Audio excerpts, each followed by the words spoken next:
ভুক্তভোগী নূরজাহান খাতুন শহরের মিলপাড়া চাউলের বর্ডার এলাকার মৃত কফিল উদ্দিন শেখের স্ত্রী। তিনি শহরের বিভিন্ন এলাকায় ভিক্ষাবৃত্তি করেন। সিসি ক্যামেরার ফুটেজে দেখা যায় আজ সকালের দিকে নূরজাহান খাতুন ও তার মেয়ে দৃষ্টি প্রতিবন্ধী শাবানা খাতুন ব্যাংকের ভেতরে গিয়ে টাকাগুলো জমা দিতেই নতুন ব্যাংক হিসাব নম্বর খুলতে ব্যাংক কর্মকর্তারা কয়েকটি টিপসই নেন। এক পর্যায়ে বেলা 12টার দিকে সেখান থেকে ওই প্রতারক টাকা জমা দিবে বলে নূরজাহান নামে ওই বৃদ্ধের কাছ থেকে 93,000 টাকা নিয়ে পালিয়ে যায়। এ সময় কালো রঙের সোয়েটার, নীল প্যান্ট ও কালো জুতা পরা ছিল ওই প্রতারক।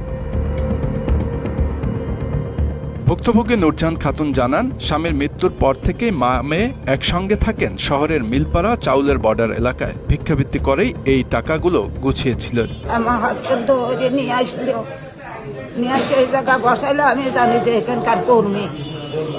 আমার হাতে টিপ নীতি লাগলো, ওরা যত টিপ কাগজ দিল টিপ তত নীতি করলো, ততই নিল। টিপ নিয়ে সব ঠিকঠাক করে এখন বলছে কি যে টাকা দাও, সব ঠিক করা হয়েছে, টাকাটা জমা দিই।